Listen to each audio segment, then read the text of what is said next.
Here you see it plugged into its optional keyboard dock, which, by the way, has not been upgraded. It's identical to the Transformer Prime's dock.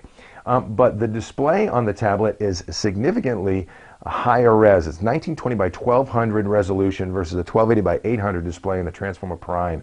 So a lot more pixel density going on here. It is also that Super IPS Plus technology with 600 nits of brightness in outdoor viewing mode. We actually have that set up for you right now, so you're seeing that.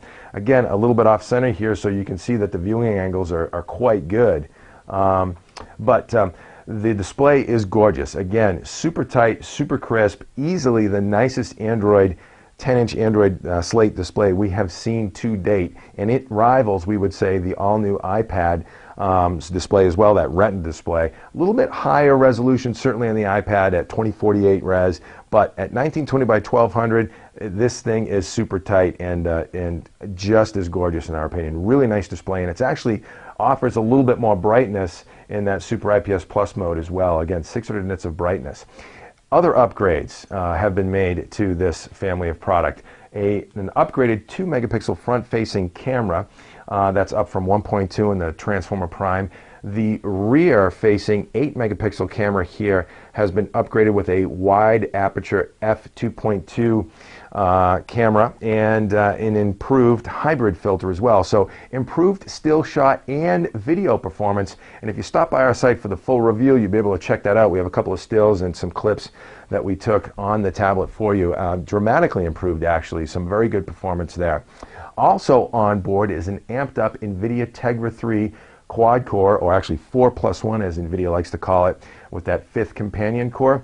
It's been cranked up in terms of clock speed up to 1.6 gigahertz with a peak frequency of 1.7 gigahertz, and that's up again from the Transformer Prime at 1.3 to 1.4 on the Tegra 3, NVIDIA Tegra 3 SoC, system on a chip, in this tablet. So some amped up processing resources as well, and Asus has also improved on memory bandwidth. They've actually taken the DDR3 1333 system memory, the 1 gig that's on board the Prime, and cranked it up in the Transformer Pad Infinity here to 1600 megahertz memory. So you get a little bit extra memory bandwidth as well.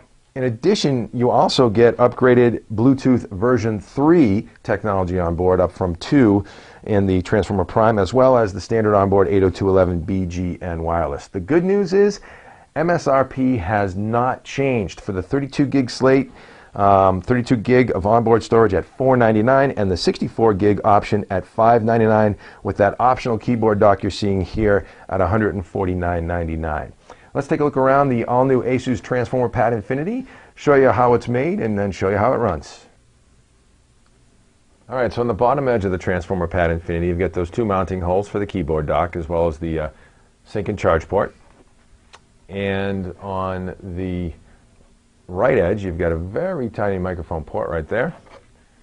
On the top edge, you've got your volume rocker as well as your power button. And on the left edge, you've got a micro SD card slot, micro HDMI port, 2-in-1 audio port, both headphone and microphone in, as well as another microphone port. On the back edge, you've got your upgraded 8 megapixel rear facing camera, again with that wide f2.2 aperture, as well as integrated flash, and another microphone port right here for the camera. And again, brushed metal. This is the champagne purple finish, really sharp.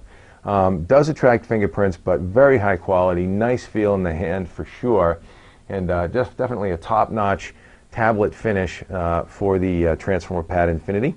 Let's fire it up and show you how it runs next.